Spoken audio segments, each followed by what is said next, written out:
Eh, Vamos a orar, Señor. Abrimos nuestro corazón para que nuestra tierra sea una buena tierra, donde tu palabra pueda germinar, pueda producir fruto. Ayúdanos a no ser oidores olvidadizos, a que tu palabra pueda calar profundo en nuestro espíritu, en nuestra mente, en nuestro corazón, y que nos ayudes a ponerla por obra. También, Señor, oramos para que corrijas lo que tengas que corregir, redargullas lo que tengas que redarguir, edifica lo que debes edificar, pero no nos dejes igual, Señor.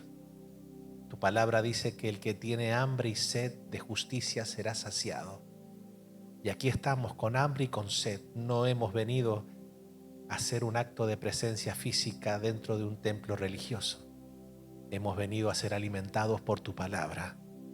Necesitamos ser fortalecidos en el hombre interior por tu espíritu, por tu palabra.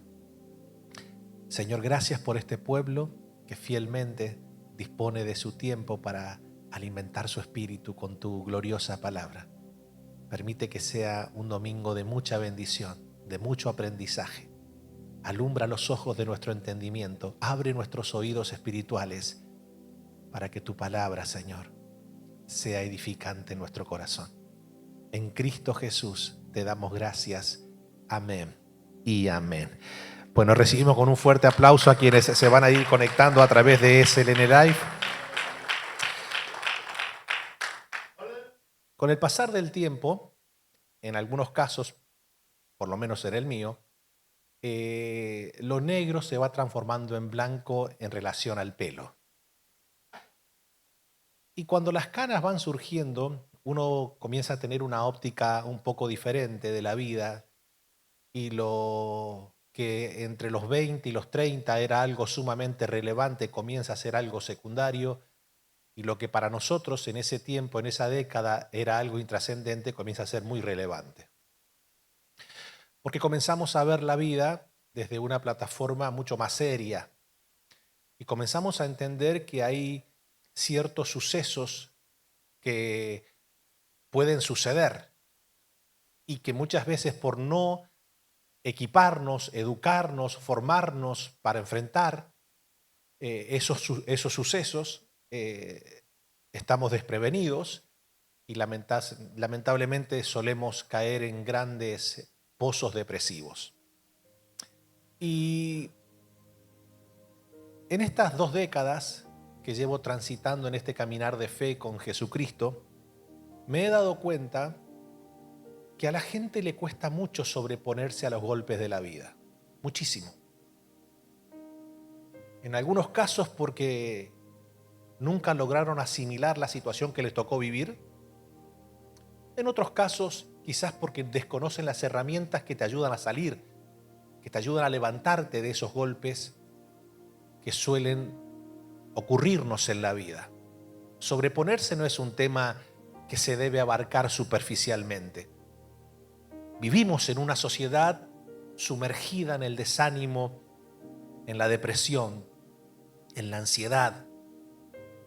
Y de eso quiero hablarles un poquito porque lastimosamente hay gente que se acostumbró a vivir de una manera lamentable, emocionalmente hablando.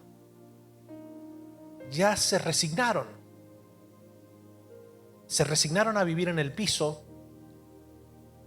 se resignaron a, si les toca avanzar, pues me arrastro un poquito para que la gente no vea que estoy en el mismo lugar.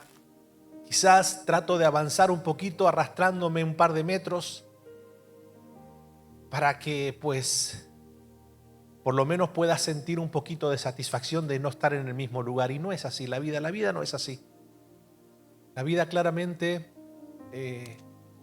es un combo de sucesos, de acontecimientos, de situaciones, de circunstancias. Y pensando en esto, en cómo sobreponernos a tiempos y a golpes difíciles, yo estoy seguro que muchos de nosotros en algún momento hemos sufrido un golpe de knockout. ¿A cuántos les ha pasado alguna vez eso en la vida? Quizás esa niñez que te tocó vivir que nunca la lograste superar porque viste que todos tus compañeritos, tus amigos tenían otro tipo de vida y quizás a uno le tocó vivir todo lo contrario, una niñez difícil, quizás abusaron de nuestra vida, abusaron de nuestro cuerpo, quizás vivimos en la más paupérrima condición, donde se nos llenó el corazón de preguntas de por qué nos tocó vivir en esa condición, golpes que te puede dar la vida que son inesperados, ese quizás asesinato de un ser querido, de un ser amado, ese abandono de un padre, de una madre, ese suicidio de alguien en la familia que derrumbó a todo el hogar. Estoy hablando de golpes. Por favor, no meta dentro de los golpes ese carro 0 kilómetros que hace 3 años no te podés comprar. Eso no es un golpe de la vida. Eso no es un golpe difícil. Eso tiene que ver más que nada con saciar nuestras ansias capitalistas y consumistas. Estoy hablando de golpes serios. De esa situación que te tocó ver, que te tocó vivir, que quizás te traumó, te marcó para siempre. De eso estoy hablando, de ese golpe que tal vez aprendiste a convivir con él, pero nunca te lograste sobreponer. Hay gente que dice, ya está, me voy a morir así, en esta condición. No hay forma de que yo logre sobreponerme a lo que me tocó vivir o a lo que me está tocando vivir. Ese problema serio quizás en el matrimonio donde tal vez ambos ya dijéramos, ¿sabes qué? Hemos llevado ya tiempo tratando de solucionar esto, pues vamos a hacer una cosa, vamos a poner todo debajo de la alfombra y vamos a mostrarle al mundo que no pasa nada, cuando en realidad cuando nos vamos a dormir juntos sabemos que no es que pasa nada, es que pasa todo. Es un golpe en el matrimonio, un golpe en la familia, un golpe en la salud. Un golpe de quizás tenerlo básicamente todo, porque también eso puede ser un golpe de haberte esmerado, trabajado, esforzado para lograr ciertas cosas en tu vida y de repente eso se fuga, se va a un golpe donde te quedas sin nada, donde no sabes cómo hacer para que tus hijos logren entender lo que está pasando, cómo sobreponerte. O en la situación más difícil puede ser que un ser querido se fue. Se fue cuando tú no pensabas que se tenía que ir. Se fue y no lo pudiste ver. Se fue joven, se fue. Y esas cosas muchas veces marcan nuestro corazón, marcan el rumbo de nuestra vida. Y yo sé que vivimos dentro de un ruido pentecostal donde todo es tratar de hacer bullicio de fe. Y la gente quizás logra tener un poquito, ¿viste? Como si fuera una especie de Alka-Seltzer, ¿viste? Que logra sacar un poquito el cuello para arriba y decir ¡ah! Pero después se desvanece porque es algo emotivo. Es algo emotivo, no es sustancia que realmente me logre hacer poner de pie ante lo que me tocó vivir. Y los golpes de la vida a veces suelen ser, entre comillas, injustos. Porque una persona que esté haciendo mal las cosas, entonces quizás viva a la expectativa de que un golpe venga de parte del infierno o de parte de la vida o de parte de Dios. Porque sabe, dice, bueno, yo estoy haciendo mal las cosas y me las estoy jugando.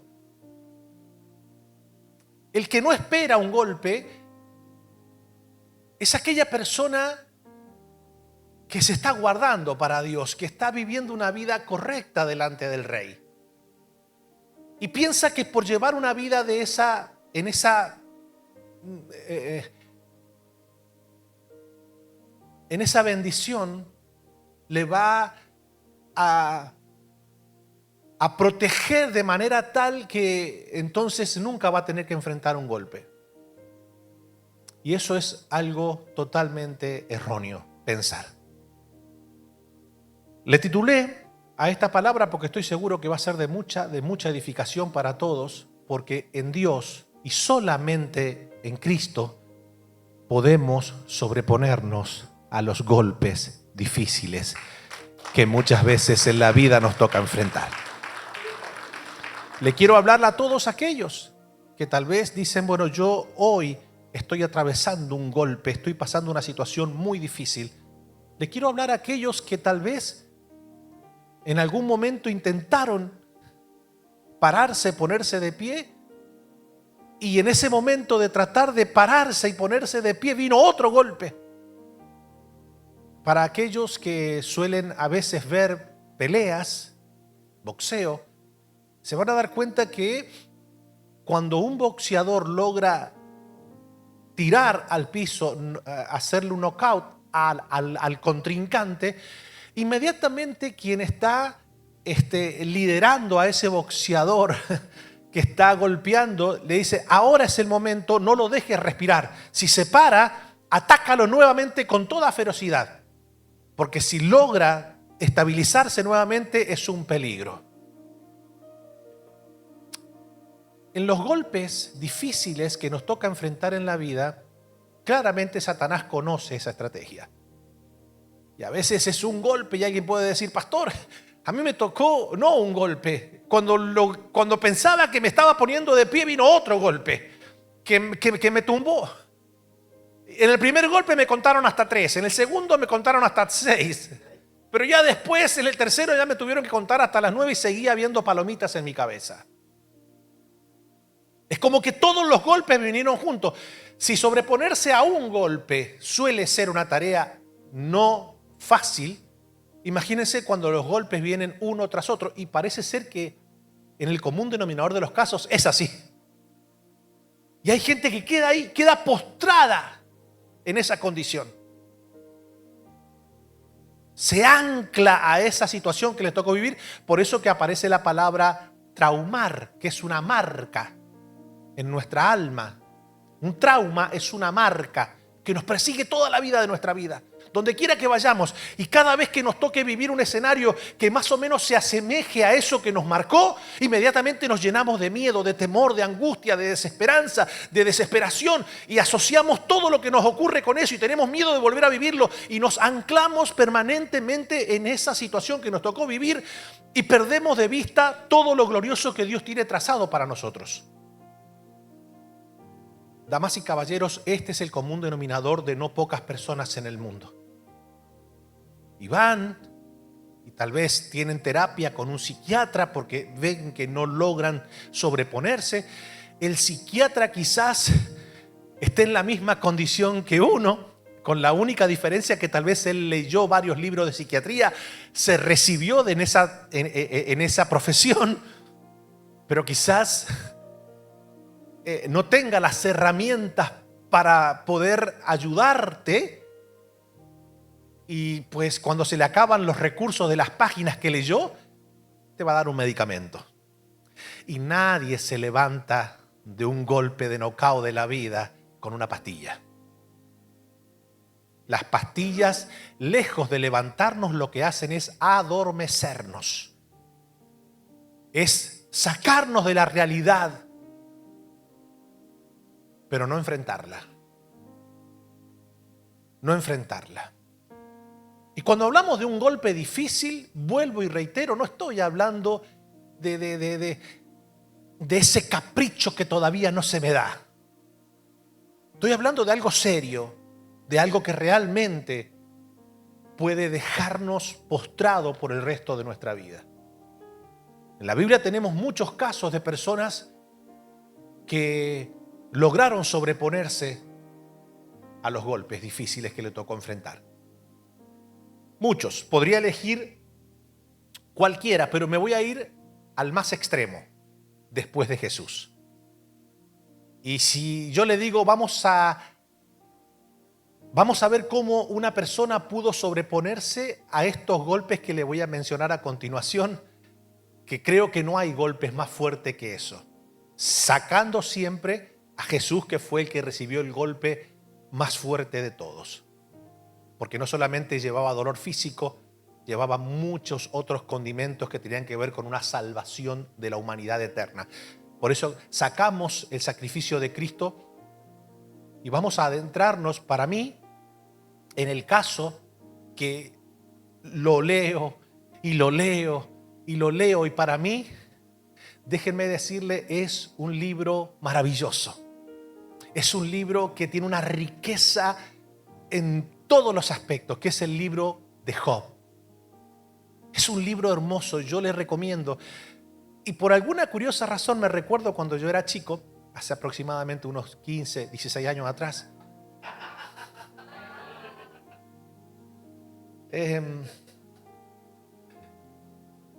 Daría lo que fuese, escuche, daría lo que fuese por encontrar ese libro, mi hermano.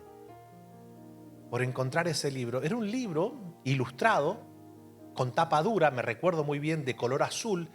Y en la tapa salía una persona toda llena de llagas, ¿verdad? Con un bastoncito, todo así, y decía Job. Pero como era un libro ilustrado, yo era un niño al fin, ese libro yo lo leía una y otra vez. Siempre me llamó la atención el libro de Job.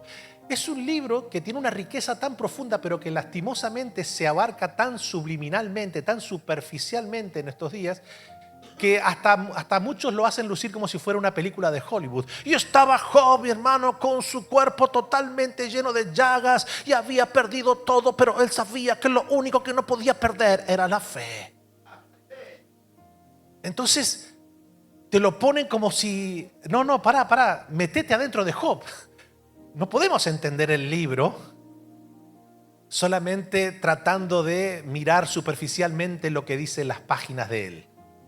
No, vamos a meternos adentro de Job. Y ahí comenzamos nosotros a ver que realmente fue una situación muy, muy complicada. Y que lejos de ser un relato hollywoodense, es una historia verdadera. Y si él logró sobreponerse a este golpe, damas y caballeros, ¿cómo usted y yo no vamos a sobreponernos a los golpes que nos toca vivir? Claramente en Cristo podemos sobreponernos a cualquier golpe difícil que nos toque enfrentar. Quiero leerles, por eso le dije al principio que por lo general solemos nosotros esperar que el golpe venga cuando estamos haciendo mal las cosas. Pero vamos a ver cómo era la vida de este hombre llamado Job en las Escrituras. Y por favor, no se deje estafar en la fe. ¿En qué aspecto? De que te vas a encontrar ahora gente que anda diciendo por allí que el libro de Job es un libro poético, que no tiene nada que ver con la realidad, es una historia que no existió. Eso es mentira.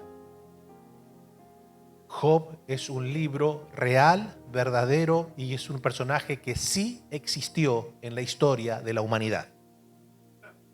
Y Dios se encargó de que estuviera bien reflejado, que estuviera bien reflejado en las Escrituras. Noten ustedes que el libro de Job ni siquiera abarca la ley mosaica ni nada por el estilo. Es solamente el relato de un hombre que logró sobreponerse en Dios a un golpe letal en su vida. Y Dios lo puso en las Escrituras para que nosotros aprendiésemos de él. ¿Cómo hizo? ¿Qué pasó? ¿Qué ocurrió? ¿Cuál fue el primer impacto en su vida? ¿De qué manera enfrentó él su calamidad? Y dice así la Escritura. Job capítulo 1, versículo 1 al 3 dice: hubo en tierra de Uz un varón llamado Job, y era este hombre perfecto y recto. Esa palabra perfecto no lo lleve a que no tenía errores, es una palabra completo. Era una persona madura, ¿ok? Era un hombre perfecto y recto, temeroso de Dios y apartado del mal. Mire cuántas cualidades, ¿eh? ¿Cuántos de nosotros podemos decir que tenemos por lo menos, aunque sea una de las 4 que mencioné? Mira el que tenés al lado y decirle: ajá, pastor, siga leyendo, no se quede ahí por mucho tiempo. Y le nacieron 7 hijas, este me ganó. No, perdón, 7 hijos. y 3 hijas. Es decir, tenía 10 en total. Su hacienda era 7.000 ovejas, 3.000 camellos, 500 yuntas de bueyes, 500 asnas y muchísimos criados. Y era aquel varón más grande que todos los orientales. Por favor, imaginemos rápidamente cuál era la condición de este hombre. Era una persona que le iba bien, una persona que tenía y había desarrollado una linda familia, tenía 10 hijos conformados por 7 varones y 3 mujeres. Era una persona próspera, llena de riquezas. Pero lo bueno de todo esto es que a pesar de que tenía todo eso maravilloso que a todos nosotros nos gustaría tener, las riquezas y su bienestar no lo independizaron de Dios, que suele ser el caso más común. Personas cuando ven que ya no necesitan a Dios porque en teoría ya están llenos para toda su vida, no, él, a pesar de que tenía una condición maravillosa, seguía siendo un hombre recto, un hombre maduro, un hombre apartado del mal. Las riquezas no lo conducían a pecar, sino que lo hacían siempre estar con temor de Dios en el corazón. Y todo iba bien, todo marchaba perfecto en su vida, hasta que de repente vino un golpe letal. Un golpe que estoy seguro que la mayoría de nosotros, si nos sinceramos, quizás no lograríamos sobreponernos. Y gloria a Dios porque nos dejó Dios este libro para que nos inspirásemos en él. Y si él logró sobreponerse, como nosotros que tal vez no nos toca enfrentar un golpe tan fuerte como el que le tocó vivir a él. Muchos de ustedes conocen la historia, pero algunos quizás están dando sus primeros pasos en la fe y dicen, bueno, pastora, ¿qué fue lo tan grave? Porque yo no creo que a este hombre le haya pasado lo que me pasó a mí. A mí sí me pasaron cosas muy graves, pastor, pero a este Job, a ver, ¿qué fue lo que le pudo haber pasado como para que usted diga, no, después de Cristo, este hombre claramente fue uno de los que más les tocó enfrentar una situación trágica? Porque a mí me tocó vivir, y no quiero, por favor, minimizar lo que te ocurrió a ti, lejos esté yo de hacer eso. Pero voy a comenzar a darte algunas cosas que le pasaron a él. Lejos de que le pasara en el tiempo, no es que le pasó esto ahora y dentro de 10 años le pasó otro y dentro de 15 años le pasó otro. No, todo esto le pasó todo junto. Pastor, ¿y qué fue lo que le pasó? Bueno, en primera instancia, un día despierta como todos los días y le viene una noticia, no de que un hijo se le murió, tampoco 2, tampoco 3, tampoco 4. Tampoco 5, tampoco 6, tampoco 7, tampoco 8, tampoco 9, le quedó 1 como para poder encontrar refugio en ese 1 que le quedó. No. En ese mismo día, los 10 hijos se le mueren. Damas y caballeros, sobreponerse a la pérdida de un hijo, para aquellos que lo han experimentado, dicen que es un dolor que solo Dios puede subsanar. Bueno, imagínense 10 y el mismo día. Mientras él estaba tratando de digerir esa noticia, a ver, por favor, no digamos nunca, ay, me imagino lo que debe sufrir. No, usted no se imagina. Pero a ver, no es que solamente no se imagina, es que tampoco quiere imaginarse. Porque si yo, que hace menos de 10 días me tocó despedir a mi mamá, que es un ser preciado, amado, único, maravilloso. O sea, el dolor es indescriptible. Yo no quiero, es que no me puedo imaginar, no está dentro de mi mente poder asimilar un golpe tan fuerte como ese. Bueno, a Job se le mueren los 10 hijos. Pero mientras él está tratando de decir, ¿qué pasa? Porque imagínense, o sea, yo me imagino que Job habrá quedado en shock. Porque tampoco era que tenía 10 hijos con problemas de salud, que bueno, básicamente el doctor le había dicho, mira, tenés que prepararte porque poco a poco se van a ir partiendo de esta tierra. No, hijos sanos, jóvenes, fuertes, saludables, que de repente ya no estaban. Mientras él está tratando de digerir el impacto de la noticia, viene otra persona y le dice, no solamente se te murieron los hijos, viste todos los bueyes, el ganado, toda la riqueza, las empresas, viste que vos eras el hombre más importante de todos los orientales. Sí, bueno, a ver, no te quedó nada, te agarró el corralito del 2001 en Argentina. Todo lo que ahorraste durante toda tu vida, ahora no lo tienes más. Ya no tienes más nada. O sea, te quedaste sin hijos y todas tus empresas están en bancarrota. No tienes absolutamente nada. Pregunto, ¿alguno de nosotros ha pasado por este golpe? Estoy hablando en esa magnitud.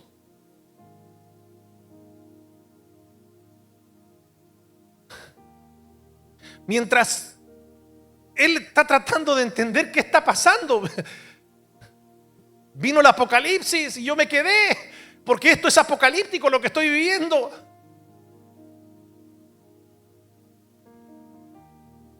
Le viene una enfermedad terrible a su cuerpo, donde todo su cuerpo se llenó de llagas. Sin salud, sin hijos, sin recursos, sin empresas, sin riqueza, sin nada. Lo único que le quedaba era su esposa. Y ya voy a entrar en ello. Las mujeres están diciendo, ay, ¿qué va a decir este ahora? Por favor, no me des un golpe, pastor. Y los hombres diciendo, yo sabía que Dios iba a hablar hoy día. Yo sabía que Dios iba a hablar.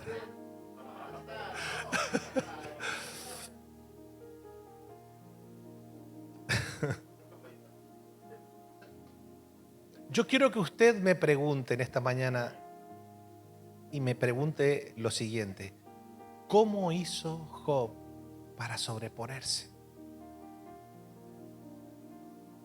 ¿Cómo?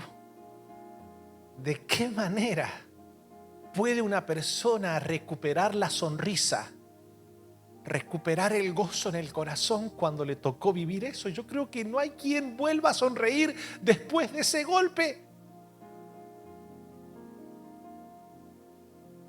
Cualquiera quizás hubiese dicho, este dolor es muy grande, no lo voy a soportar, y termine por tomar la peor decisión, que es la de huir físicamente de este mundo, quitándose la vida, como muchos lo han hecho.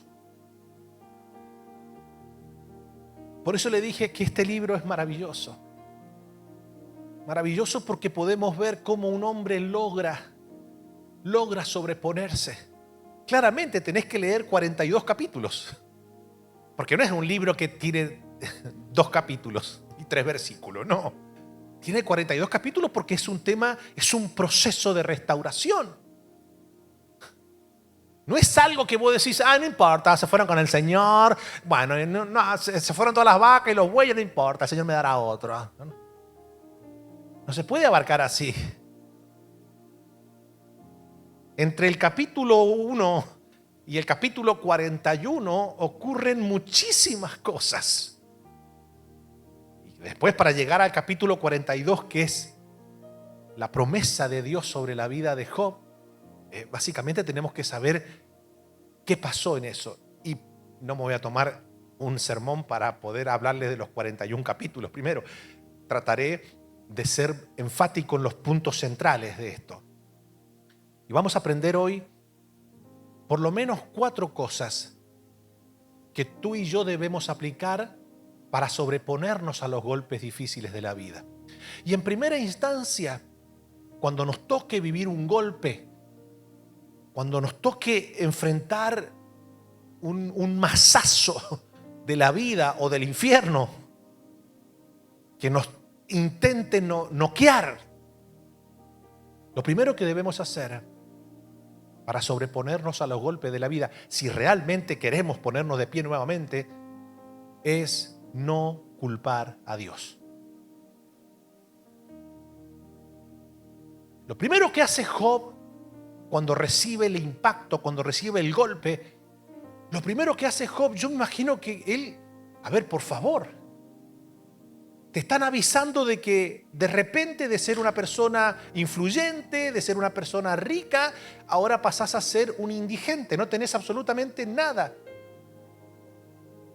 Ni siquiera fue que se lo expropiaron, porque en todo caso, pues busco mi conexión capitalista para que venga a hacerle problema al socialista. No, se le terminó todo y los hijos se le mueren. Lo primero que hace Job es lo siguiente, miren esto. Job capítulo 1, versículo 20 al 21 dice: entonces Job se levantó y rasgó su manto y rasuró su cabeza y se postró en tierra y adoró y dijo: desnudo salí del vientre de mi madre y desnudo volveré allá. Jehová dio y Jehová quitó, sea el nombre de Jehová bendito. Lo primero que hace Job, ¿viste cuando hay noticias que vos no caes? Es con el pasar del tiempo que uno va asimilando, va cayendo. Job todavía no está en sus 5 sentidos.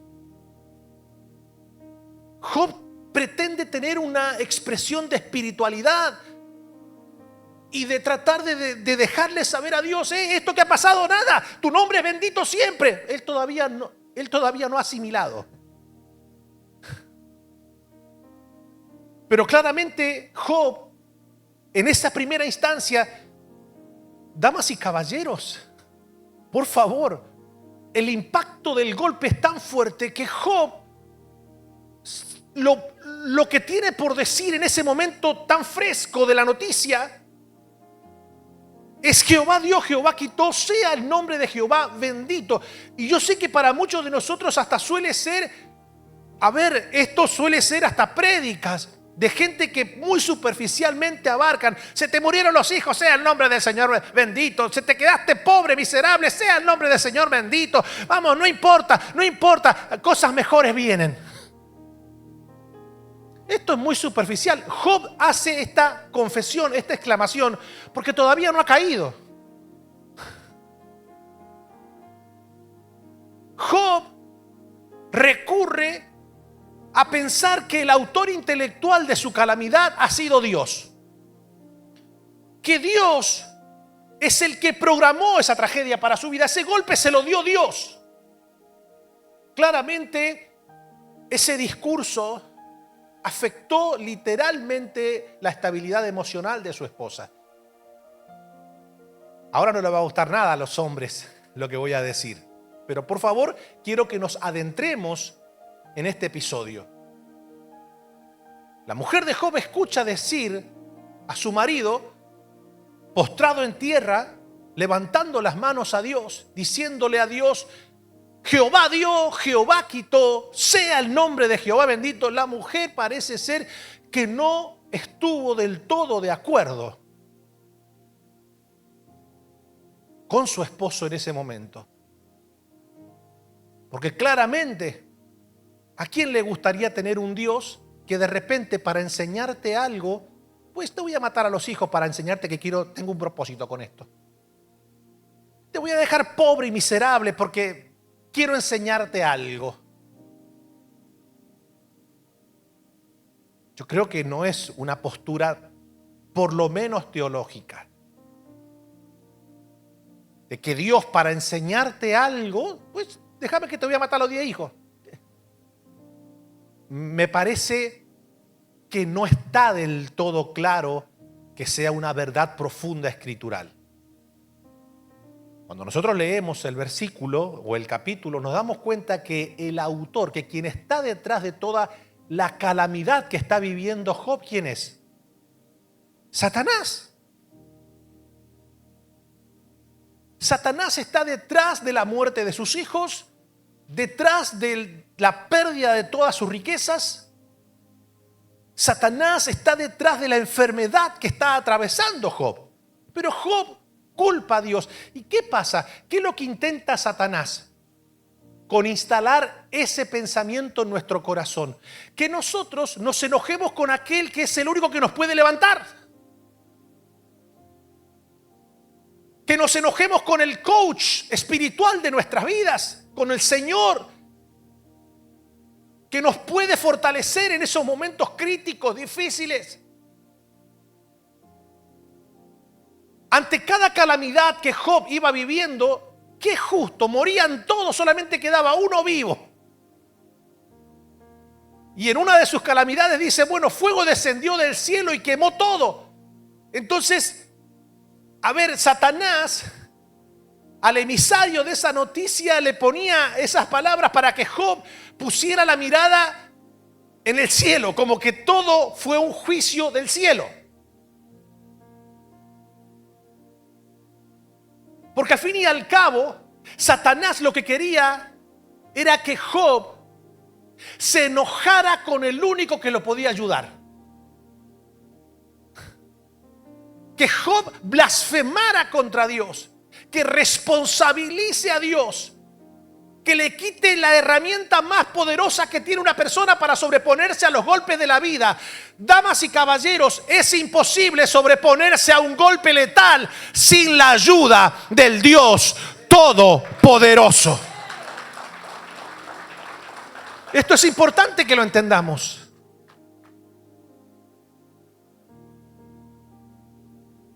Esto es importante que lo entendamos. Satanás, detrás de los golpes de la vida, lo que busca es que tú y yo culpemos a Dios. Para que nos enojemos con Él. Para que nos apartemos de Él. Para que dejemos de cumplir el propósito que Dios trazó para con Él. La mujer dice lo siguiente, Job capítulo 2, versículo 9 y 10. Entonces le dijo su mujer, ¿aún retienes tu integridad? Se ve que la mujer ya la había, literalmente, la mujer buscaba un compañero de resentimiento y no lo encontraba en él. Lejos de encontrar a alguien al lado que fomentara esa ira, ese enojo que tenía con Dios, la mujer se enojó más diciendo, ¿aún retienes tu integridad? ¿Cómo puede ser que tú te mantengas alabando a Dios cuando hemos vivido y encima te mantengas alabándolo, confesando de que Dios fue el que hizo todo esto? Porque otra cosa, otro gallo hubiese cantado si Job hubiese dicho, aunque Satanás haya traído esta tragedia a nuestra familia, sea el nombre de Jehová bendito. Pero no. Y esta mujer, dolida, frustrada, hay gente muy superficialmente diciendo, y esta mujer endemoniada, porque hay mujeres así. No, pará, loco, la guerra. Yo no estoy viendo una mujer endemoniada que maldice a Dios en su momento. No, estoy viendo una madre desesperada que perdió a sus 10 hijos. Estoy viendo a una esposa desesperada que tiene un esposo que aparentemente es un hombre de mucha religiosidad, pero después con el pasar de los capítulos nos vamos a dar cuenta que ese mismo hombre que todavía no le ha caído bien la ficha de lo que le acaba de ocurrir, ese mismo hombre que al parecer, ¡wow! ¡Qué espiritualidad!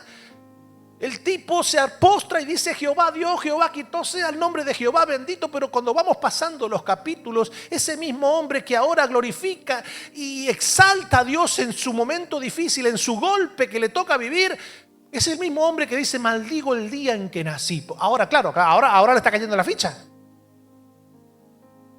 Ese mismo hombre que en un momento determinado dice Jehová Dios, Jehová quitó sea el nombre de Jehová bendito, de repente cuando van pasando los capítulos dice, me parece que Dios es injusto. ¿Acaso yo no le daba de comer a la viuda?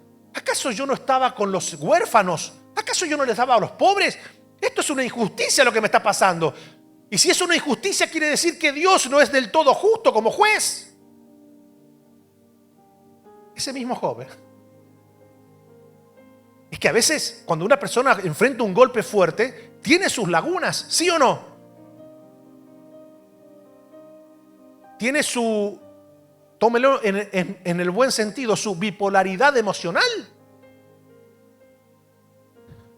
Porque no es un tema que se deba abarcar así muy, no. Y dice la mujer, maldice a Dios. Maldícelo. Pero la mujer estaba tan dolida con Dios que también ese dolor la llevó no solamente a desear, a maldecir a Dios, sino que llevó a desearle la muerte a su marido.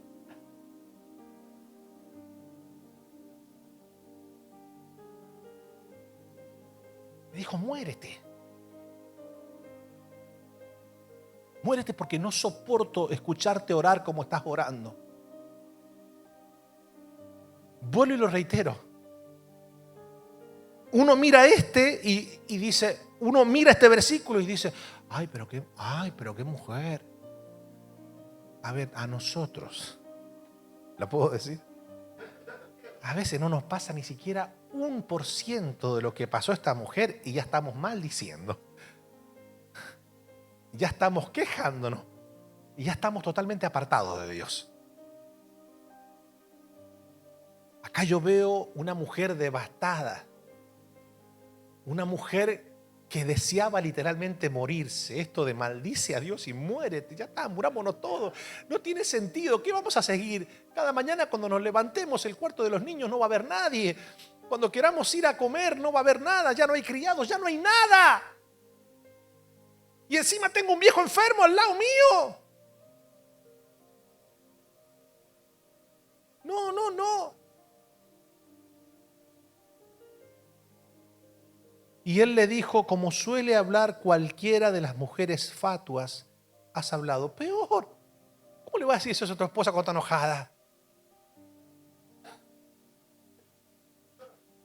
Vamos, mira a tu marido y decirle, ¿vos sos o te haces? ¿Cómo le vas a decir eso a tu mujer cuando está totalmente ida? Si cuando están totalmente lúcidas es complicado.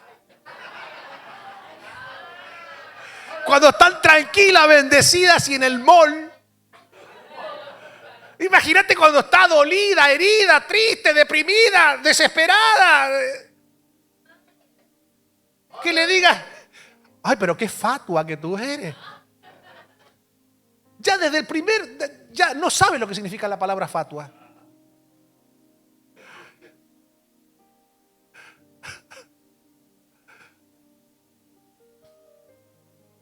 ¿Qué?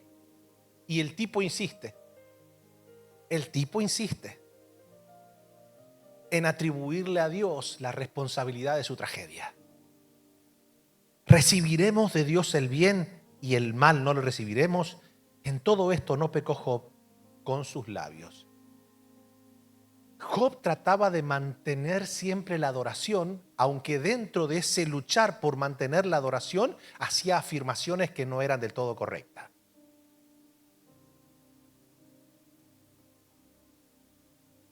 No culpemos a Dios. Lo primero que debemos hacer para sobreponernos es desligar a Dios, sacarlo de la autoría intelectual del acontecimiento duro que nos toca vivir. No te puedes enojar, no nos podemos enojar con el único que nos puede ayudar. Satanás quiere que tú y yo, ante los golpes difíciles, culpemos a Dios. Dios es el único que puede levantarnos de las caídas más difíciles. ¿Y cómo uno puede culpar a Dios? Satanás comienza a tirar pensamientos. ¿Dónde estaba Dios cuando te pasó lo que te pasó? ¿O por qué Dios permitió esto sabiendo de que te iba a hacer tanto mal y te iba a causar tanto dolor?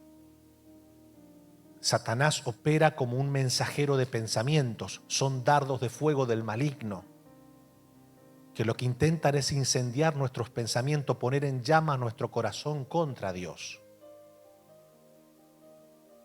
Por eso que hay tanta gente hoy dolida con Dios. Quizás alguno tenga la osadía de decir, ¿y dónde estaba Dios? ¿Verdad? Y tal vez llevaba una vida totalmente perdida. Eso ya es ser osado. Eso ya es tener, se podría decir, se lo voy a decir así en términos argentinos, ya eso es caradurez, argenta. Llevar una vida totalmente pecaminosa, apartada, burlándome de Dios, de todos los cristianos, y cuando le pasa un golpe, dice, ¿dónde está Dios? O sea, hay que tener cara para preguntarse, Dios está en el mismo lugar donde lo rechazabas cuando no lo necesitabas. Ahora, pero ese pensamiento de dónde está Dios o dónde estuvo Dios en el momento afecta mucho más a las personas que han venido trayendo una vida de integridad, como la de Job. Es ahí donde ese dardo golpea mucho más profundo. Porque al final Satanás te comienza a susurrar al oído, bueno, ¿y Dios dónde está? Si le has venido orando, has ayunado, te has portado bien, has honrado a Dios, has ofrendado. ¿Qué pasa? ¿Se recuerdan que Job ofrecía? Por eso le digo que Job es un libro que lo debe leer. Pero Job, cuando sus hijos estaban vivos, hacían banquetes.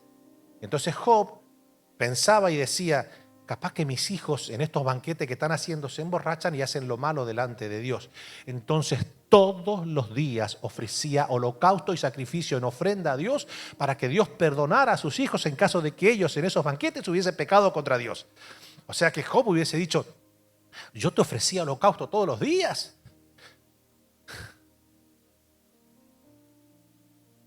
Pero por favor, si realmente queremos sobreponernos, demos vuelta a la página. Saquemos a Dios del sillón del acusado y pongámoslo en el trono divino, donde es el único lugar, donde Él puede obrar como Dios. Da vuelta a la página.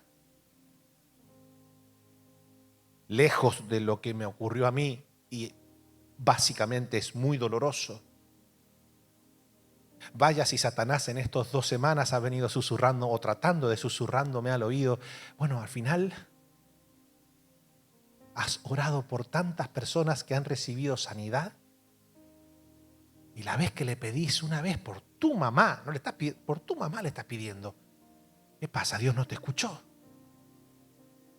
Ese es Satanás tratando de susurrar al oído para envenenar nuestro corazón y ponernos en discordia con nuestro Creador.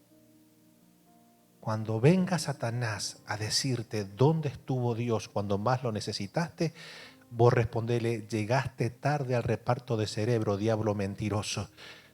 Dios sigue estando en el cielo y sigue estando en mi corazón y sigue siendo Dios.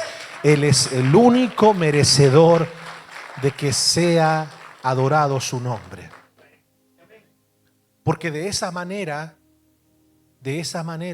yo puedo enfrentar la situación, no en soledad, sino en compañía del Dios Todopoderoso que sabe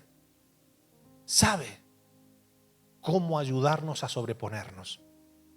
Lo segundo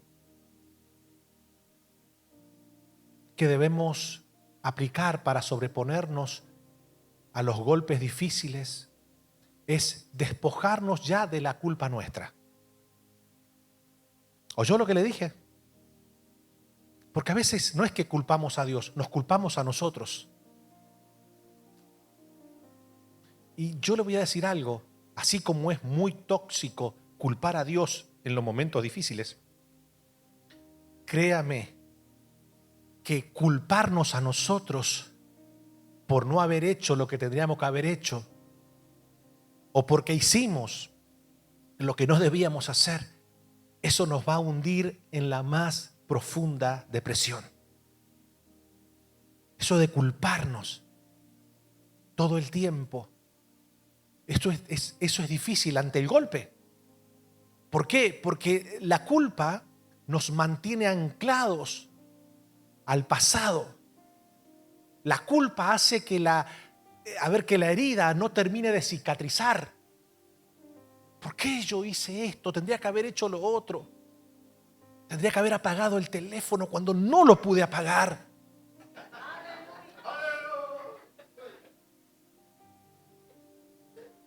Ahora tengo que pagar una multa de $800,000, dijo el pastor.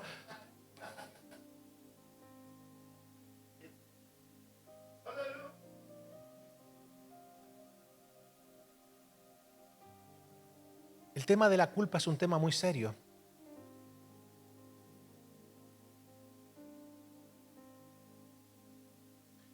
Porque la culpa nos mantiene sumergidos en un estado de no aceptación, de pensar que podríamos haber hecho otra cosa, pero que en su momento no lo hicimos, y eso nos carcome los pensamientos. La culpa es asfixiante, es angustiante. La culpa es un peso emocional que nos roba las fuerzas mentales, espirituales y físicas. La culpa es como un cáncer emocional, nos carcome, nos va carcomiendo, y ni hablar cuando hace metástasis en nuestro interior. Por todos lados nos destruye. Quienes han sentido culpa alguna vez saben de lo que estoy hablando. Que es muy difícil llevar una vida fortalecida con culpa en el alma.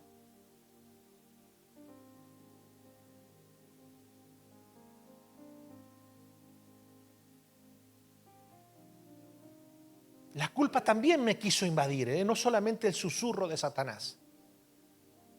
La culpa de decir, quizás si yo hubiese puesto en su momento a mi mamá en otra clínica donde le dieran mejor atención, quizás la tendría conmigo en estos días. ¿Cómo no lo hice? Tal vez porque no me supe mover con ligereza, tal vez porque quise esperar y dije, bueno, si Dios la puede sanar acá y la puede sanar en la otra clínica. ¿Se entiende? Entonces de repente te queda ese sinsabor de decir, quizás yo tuve la posibilidad de poder prolongarle un poquito más su estadía aquí con nosotros. Quizás tenía los recursos para poder hacerlo, pero no tuve la destreza. No, eso es culpa.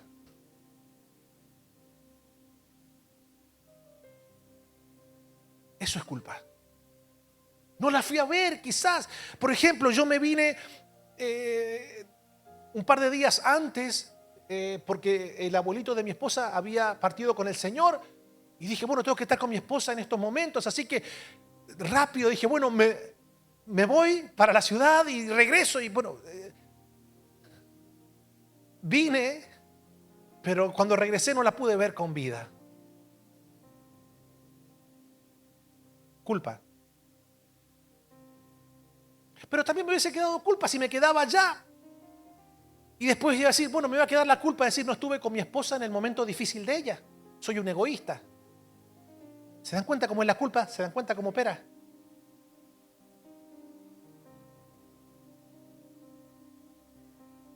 Mire, mi hermano, Dios es tan bello. Yo estuve con mi mamá ese día martes. Mi mamá partió el lunes de la otra semana. Ese día martes, yo estuve todo el día con ella. Me quedé hasta las 6, 7 de la tarde.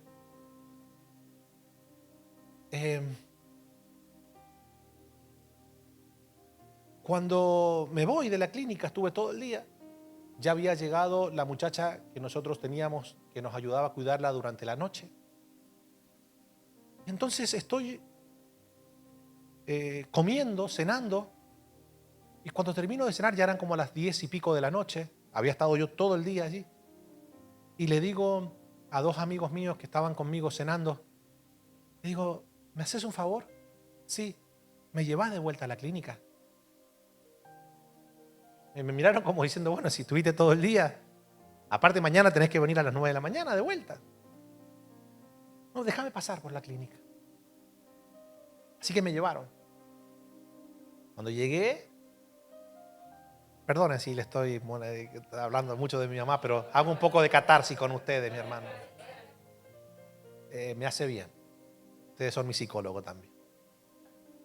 Porque para sobreponerse hay que hablar.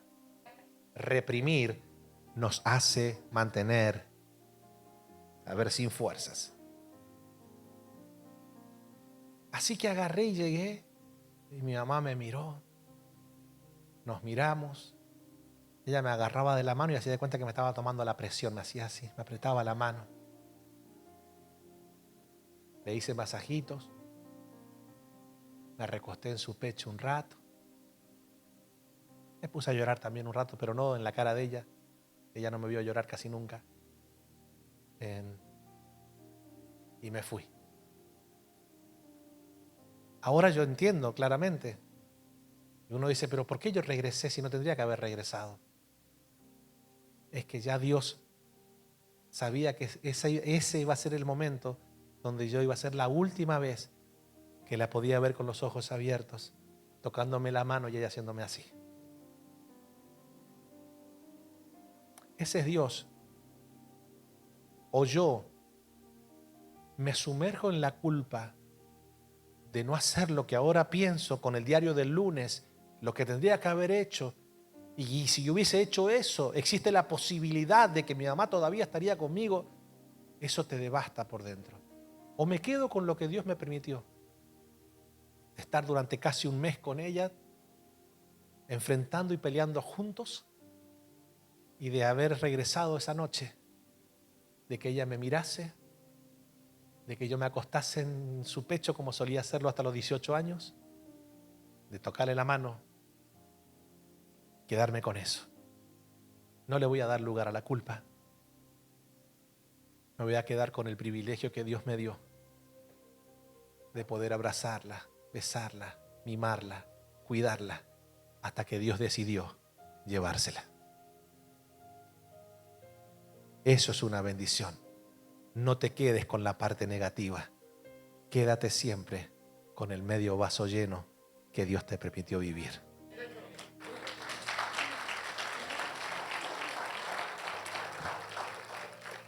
La culpa es invasiva. Siempre me llamó la atención el testimonio de un papá que iba con su hijo de 4 años en su barrio, un barrio tranquilo, con calles muy pequeñas, no había casi tráfico nunca. De vez en cuando solía pasar algún vehículo, pero nada más. Solían transitar bicicletas. Y el padre, confiado de que era un barrio totalmente tranquilo en cuanto a lo que era el tráfico, el hijo de 4 años va caminando con él. De repente él se encuentra con un amigo, se ponen a conversar. La casa de este hombre quedaba enfrente al cruzar la calle, a lo que el hijo de 4 años le dice: papi, quiero ir con mami. Ya va, hijo, ya va. 5 minutos después el hijo le dice: papi, necesito ir con mami, vamos. Y estaba el padre tan entretenido con su conversación y el amigo que le dice: anda que ya voy yo. Se confió. El niño tenía que cruzar la calle.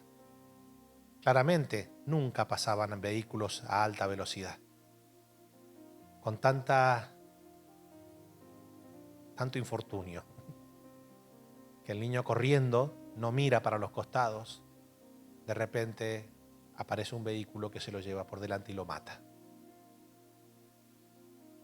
Usted me preguntará cómo quedó el estado de ese hombre. Aniquilado. Me gustaría por lo menos utilizar el término devastado. No, terminó aniquilado. Porque nunca logró superar esa culpa de por mantener una conversación intrascendente para reírse un poco con su amigo, le costó la vida de su hijo. Pregunto, ¿el padre lo hizo adrede? No.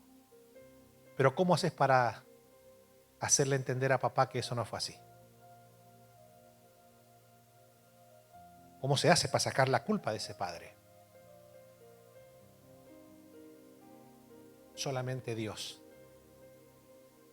Y es lo que el Salmo maravilloso dice en los labios de David: Bienaventurado el hombre a quien Dios no inculpa. Dios no solamente no es el autor intelectual de nuestras calamidades, Dios es un Padre bueno que logra extirpar la culpa de nuestros corazones y sacarnos ese peso innecesario para que podamos salir adelante y sobreponernos a los golpes difíciles de la vida. Libérate de la culpa, libérate. No se puede cambiar lo que pasó, no se puede cambiar. Esa muchachita que dijo, pero ¿por qué yo me quedé en la casa de mi tío, de mi amigo? Y eso me pasó porque después alguien vino y se aprovechó de mí. ¿Por qué me quedé si a mí me había dicho que no me quedara? Tantas cosas. A ver, yo sé que hay decisiones que tomamos que son erróneas, ¿sí o no? Pero es que la vida es así. Qué lindo fuese que todas las decisiones que tomásemos fueran buenas. Todo, claro. A mí me gustaría que todo lo que yo decida esté bien, pero no. A veces tomamos decisiones porque somos, ¿lo puedo utilizar al término?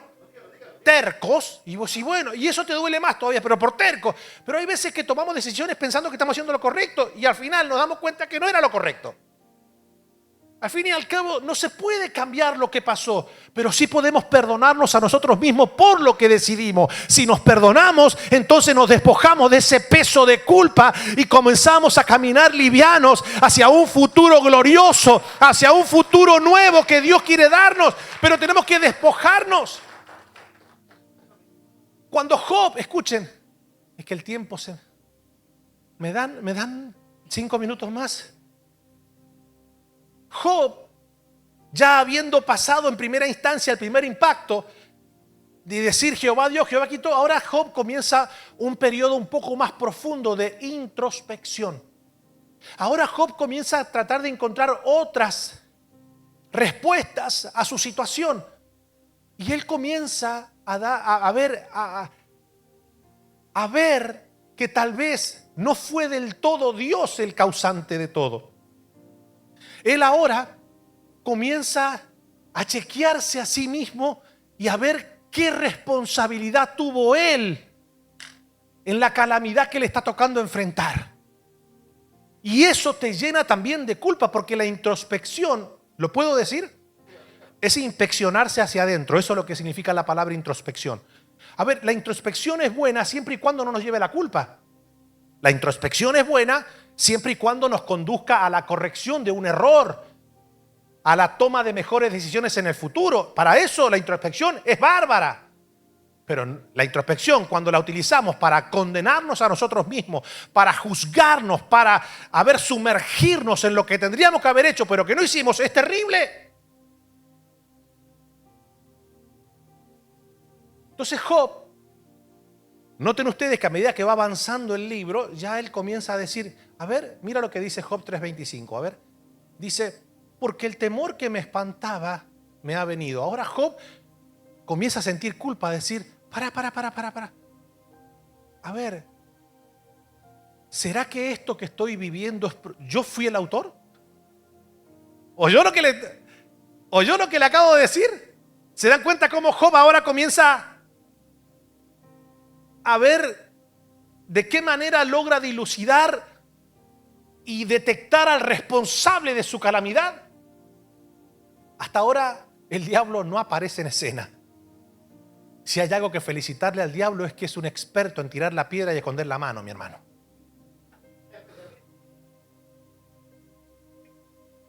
Entonces, ahora Job dice, yo me recuerdo que antes de que me ocurriera todo lo que me ocurrió, yo me parece que era una persona que tenía miedo de que me ocurriera todo lo que me está ocurriendo. Entonces Job ahora comienza a llenarse de culpa y a decir, ahora me parece que soy yo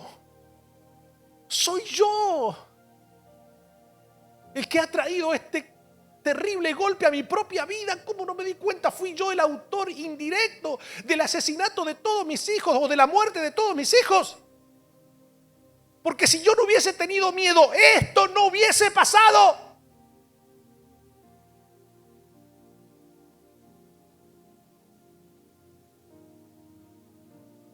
Es dramático vivir con culpa. perdónenme, pero quien les habla ha convivido con ella en muchas etapas de mi vida y déjenme decirle que es terrible. Quizás usted dice, no, pastor, yo soy una persona que a mí todo me vale y me resbala. A ver, o tenés un corazón de piedra, o entre comillas todo te resbala, porque viste que a mí no me importa nada. Ante el público decís eso, pero cuando estás solo, ahí te pegas unas mateadas con Arjona y Maná, que terminás llorando en un rincón y cuando te golpean la puerta, ¿qué te pasa? No, está todo bien.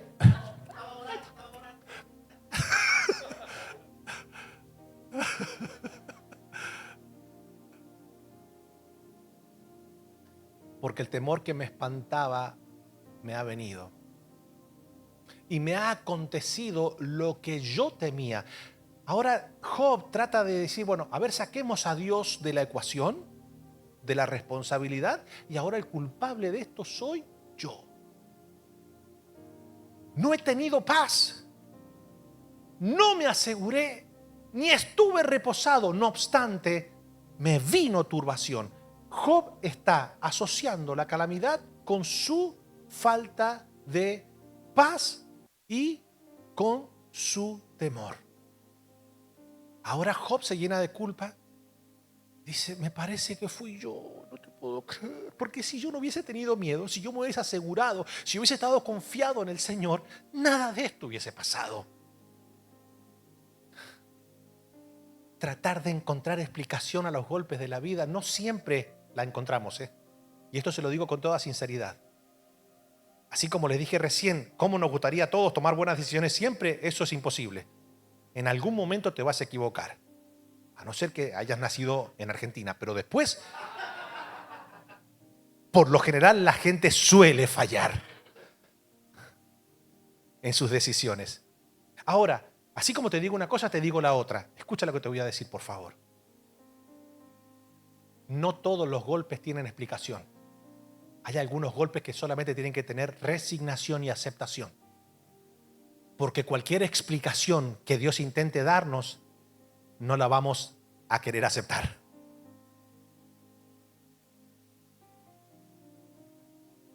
Entonces, ¿cómo hacemos para sobreponernos a los golpes difíciles? En primera instancia, no culpemos a Dios. En segunda instancia, despojémonos de la culpa. Lo tercero, y no menos importante, para sobreponernos a los golpes difíciles, debemos rodearnos de amigos edificantes. Con quien nos juntemos en el momento difícil, en el golpe, es lo que va a determinar muchas veces cuán rápido será nuestro levantar. Hay gente, mi hermano, que no debemos hacerla parte de nuestro momento difícil. Pero no porque somos odiadores seriales, no. Es por el simple hecho de que necesitas gente que realmente te ayude. Solo no se sale adelante, no se puede. No podemos atravesar el océano solo. Quizás lo podemos hacer un par de millas, pero después en nuestras propias fuerzas no lo vamos a poder hacer. Con todo lo que eso conlleva, que nos podemos ahogar, hundir. Y con la cantidad de tiburones que andan dando vuelta buscando nuestro cuerpo para comernos. Entonces Job tenía 3 amigos. Qué lindo tener esos amigos, mi hermano. Miren lo que dice la Biblia, es interesante.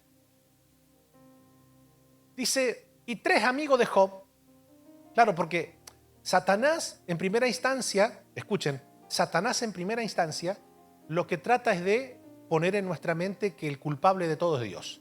Cuando no logra hacer eso, entonces ya comienza a tratar de ver quién es el culpable y hacernos a nosotros culpables de nuestra propia situación. ¿Sí o no?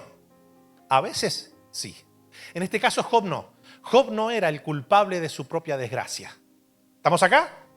A veces nosotros sufrimos golpes difíciles porque claramente no es que el diablo se levantó, es que a veces sufrimos la consecuencia de haber actuado de manera incorrecta.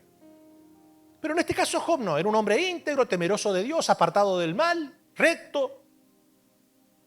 Ahora, es interesante porque una vez que Job después, logra salirse de la culpa, después lo vamos a ver a eso, es interesante porque aparece gente cuando el diablo ve que no puede con la culpa en tu corazón o que culpes a Dios, ahora él traerá gente para instalar un relato que te haga hundir también en una condición seria de culpabilidad. Y este era el caso de 3 amigos que no sé si lo querían, si lo amaban. Yo quiero pensar bien de ellos. ¿Me deja pensar bien de ellos? A veces el amigo te da lo que tiene. Y el consejo siempre va a ir acompañado de la interpretación teológica o de la vida que tengamos. A veces los consejos son muy malos, aunque tengan las mejores intenciones. ¿Estamos acá? Hay gente que tiene muy buena intención, no son malos, son amigos muy buenos, que tienen las mejores intenciones a la hora de aconsejarnos, pero eso no indica que porque tengan las mejores intenciones sean los mejores consejos. Ese es el punto. Si usted me pregunta a mí, los amigos de Job, bueno, los amigos de Job para mí eran personas que lo querían y que sus consejos estaban llenos de buena intención, pero de muy poca revelación. Porque su consejo estaba basado en la interpretación teológica que ellos tenían de Dios. Ahora lo vamos a ver. Y dice así: y 3 amigos de Job, Elifaz, Temanita, Bildad, Suita y Sofar, Namatita. Si usted va a tener un hijo varón, póngale esos nombres, mi hermano. Si usted le pone los 3 nombres con su apellido, ya el niño, crece hablando en lenguas.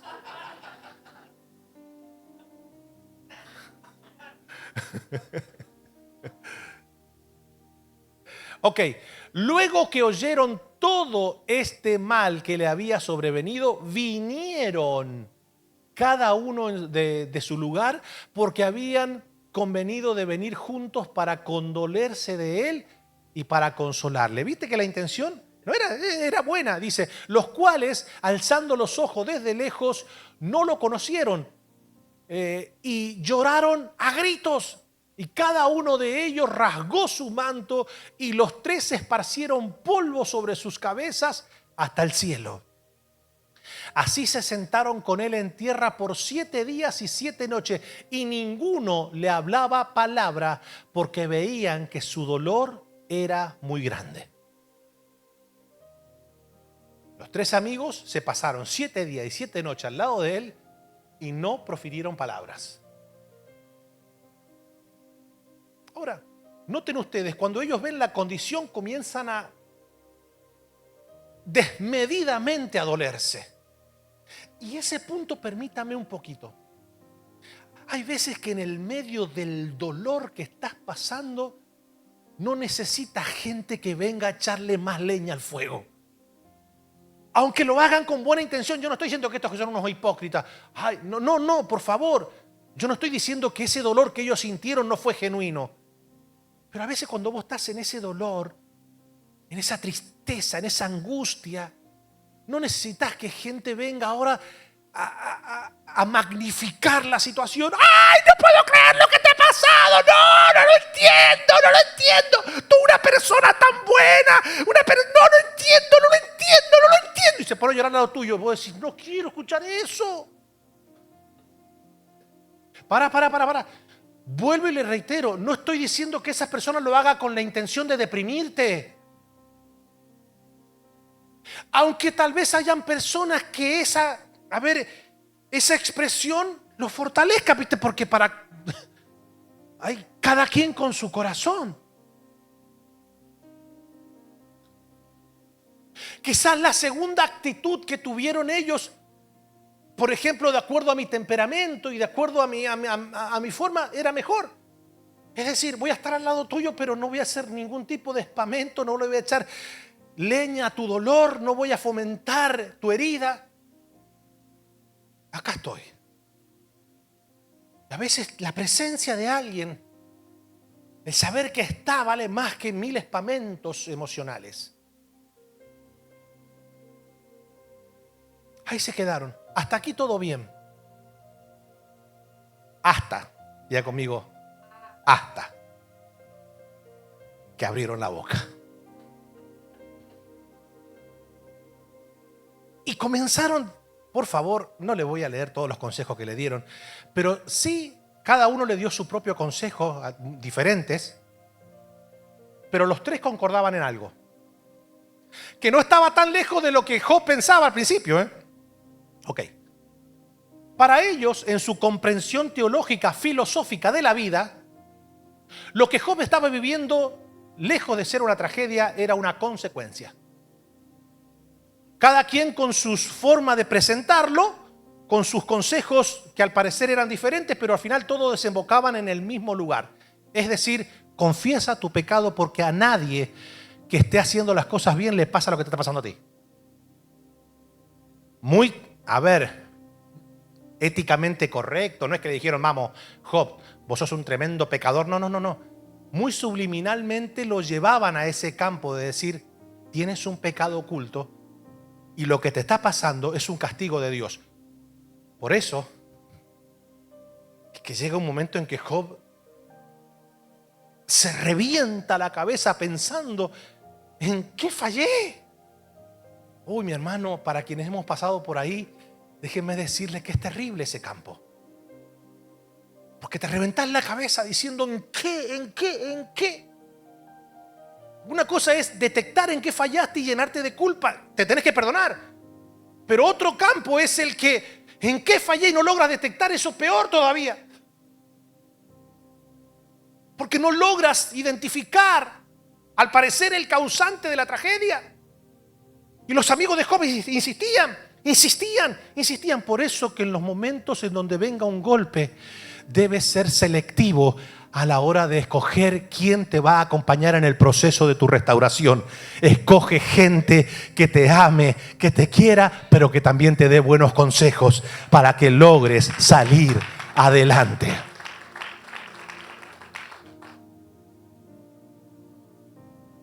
¿Sabes cuánto? Ellos tenían un pensamiento muy religioso, muy fuerte.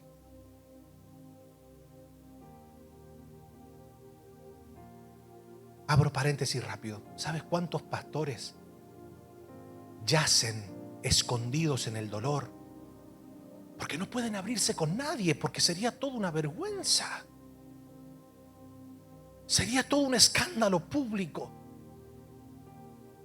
¿Con quién hablo? ¿Con quién puedo abrir mi corazón? ¿Con quién puedo intercambiar situaciones que me han pasado? Circunstancias que he atravesado. No, ¿con quién? No lo puedo hacer con una oveja, dice el pastor, porque si lo hago con una oveja, después hoy es oveja, mañana es cabra y te difama. Ya conmigo, ajá. Sí, porque a veces mutan, mi hermano. A veces son ovejitas, pero un día los agarró y se levantaron endemoniados. Y ellos pasaron de ser ovejitas que te aman a ser cabritas que te difaman. Así que no puede abrirse el pastor con las ovejas, porque al fin y al cabo las ovejas son las que necesitan el consejo del pastor, no el pastor de las ovejas. Eso es un error, pero convengamos que no te podés abrir. Si te abrís con otro líder, ese líder hasta que es tu amigo está todo bien. Después, mi hermano, le pasa como los tres curas que estaban en alta mar, mi hermano. Que dijeron, bueno, vamos a hablar acá entre los tres cuáles son las debilidades de cada uno. Y dice, yo por ahí me emborracho. No, loco, la guerra, ¿cómo te vas a emborrachar? Esos pecados. Y el otro dice, ¿y vos cuál es tu debilidad? Yo por ahí me meto un habano, porque no sé, me entra el espíritu de Fidel.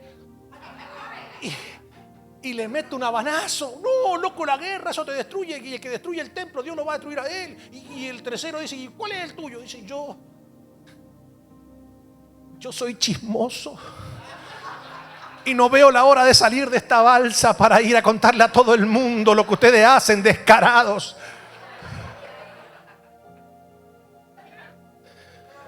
Qué arrepentidas se pegaron los otros dos, mi hermano. Claro, y usted dirá, bueno, pastor, ¿y cómo se solucionó el problema? Regresaron dos nada más. Uno parece que se le bajó el azúcar y se cayó y se quedó ahí.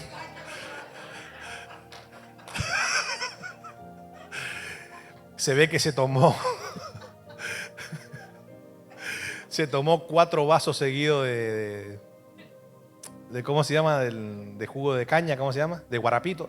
Se tomó 4 guarapos seguidos, parece que eso le baja. Le hizo un descenso y descendió a lo más profundo del mar.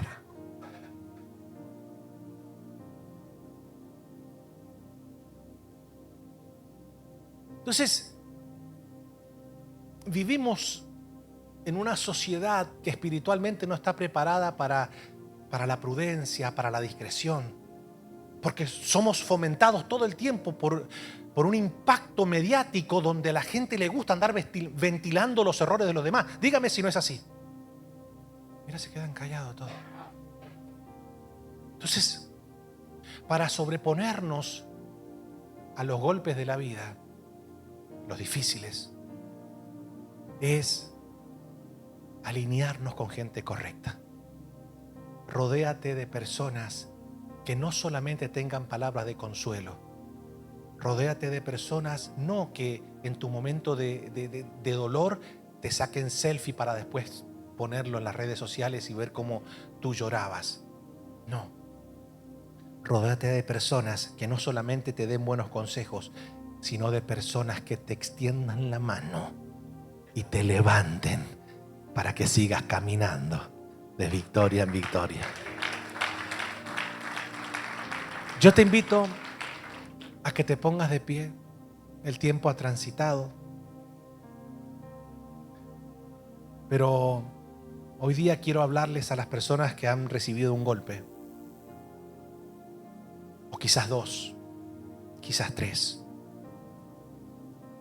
Quizás el golpe que recibieron, pastor, yo lo recibí hace muchos años, pero desde que lo recibí nunca fui el mismo, nunca fui la misma, no he logrado sobreponerme. Usted dirá, bueno, pastor, ¿y en qué quedó todo esto al final? Qué terrible lo que le pasó a este hombre. ¿Cómo hizo para sobreponerse? Ya usted dijo todas las cosas que debemos hacer, pero al final todo quedó en la nada. Dios se olvidó de él, solamente él se resignó y todo quedó así. Dios le dijo, bueno, también es lo que te tocó vivir, esa es tu cruz, ya está, quédate ahí. No, por favor. Porque el cuarto principio para sobreponernos a los golpes de la vida es que debemos permitir que Dios nos restaure. Pero para permitir que Dios nos restaure, debemos primeramente sacarlo de la silla del acusador o del acusado. ¿Qué pasó con la vida de Job? ¿En qué terminó? Son los primeros 41 capítulos extraordinarios donde podemos encontrar tantas cosas profundas. Pero el capítulo 42, que es el último capítulo, termina con lo siguiente. Miren esto. Llegó un momento, ¿qué fue lo que dijo Job en el capítulo 1 o 2 que leímos? Jehová dio, Jehová quitó, ¿se recuerdan? Todas. Vamos a ver lo que dice ahora. Respondió Job a Jehová y dijo, yo conozco que todo lo puedes. ¿Qué es lo primero que reconoció Job de Dios? Que Dios es omnipotente. Y que no hay pensamiento que se esconda de ti. ¿Quién es el que oscurece el consejo sin entendimiento? Por tanto, yo hablaba, ayúdeme a ver, yo hablaba lo que no entendía. Cosas demasiado maravillosas para mí que yo no comprendía. Oye, te ruego y hablaré. Te preguntaré y tú me enseñarás. ¿Qué es lo primero que una persona debe hacer cuando se enfrenta ante un golpe de la vida? En vez de decirle a Dios, ¿por qué? ¿O dónde estabas? Es, te preguntaré. Y tú me enseñarás. De oídas te había oído, mas ahora mis ojos te ven. ¿Qué pasó? Diga conmigo, cuando todo esto comienza a ser manifestado en el corazón, comienza la restauración de la persona. Y ahora es interesante porque los amigos de Job llegaron para darle el tiro de gracia, con muy buena intención, pero con muy mal consejo, con consejos oscuros, que intentaban responsabilizar a Job de su tragedia. Dios entiende eso y le dice, mira, a ustedes yo los voy a salvar, porque claramente ustedes no se dieron cuenta, pero casi hacen que mi siervo Job termine por creerles. Así que los voy a perdonar siempre y cuando él ore por ustedes. ¿Qué debes hacer?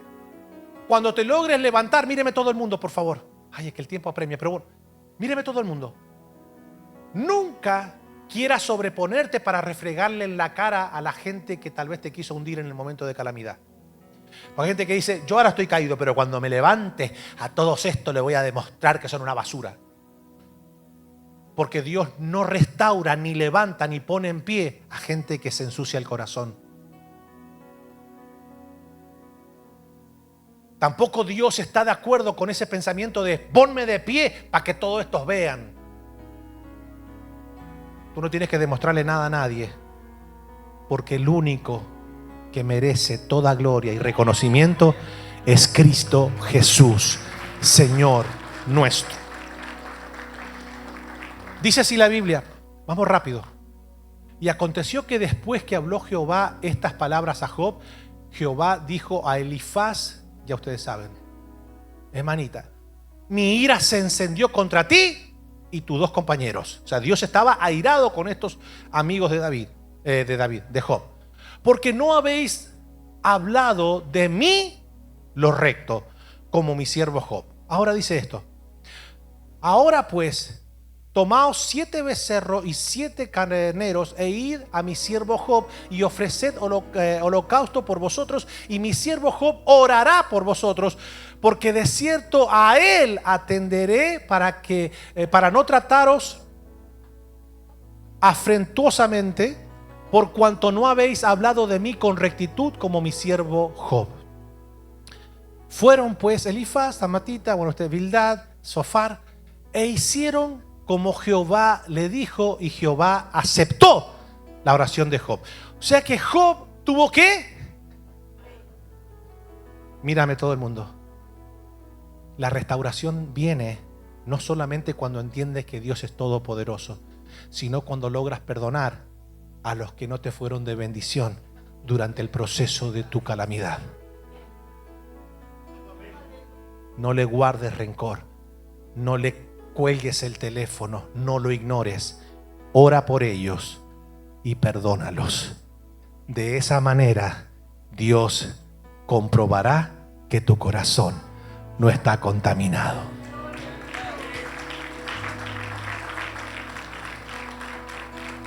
Levante su mano derecha y termina todo así. Y quitó Jehová, lejos de dar la calamidad, Jehová es experto en quitar la aflicción. Y quitó Jehová la aflicción de Job cuando él, ayúdeme a ver, ¿cuándo fue? Si Job no hubiese orado, no se hubiese restaurado totalmente.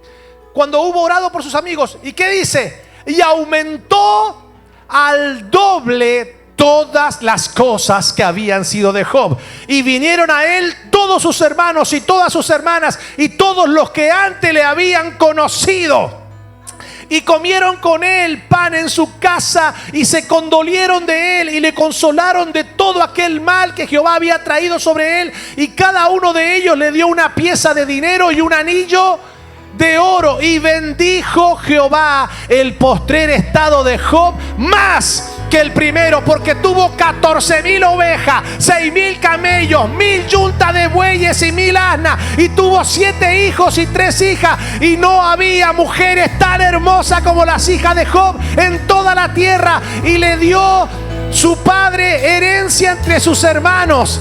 Vamos, la última parte lo leemos todo. Después de esto vivió Job 140 años y vio a sus hijos y a los hijos de sus hijos hasta la 4ª generación, y murió Job viejo y lleno de días. Vamos, dele fuerte el aplauso al Señor.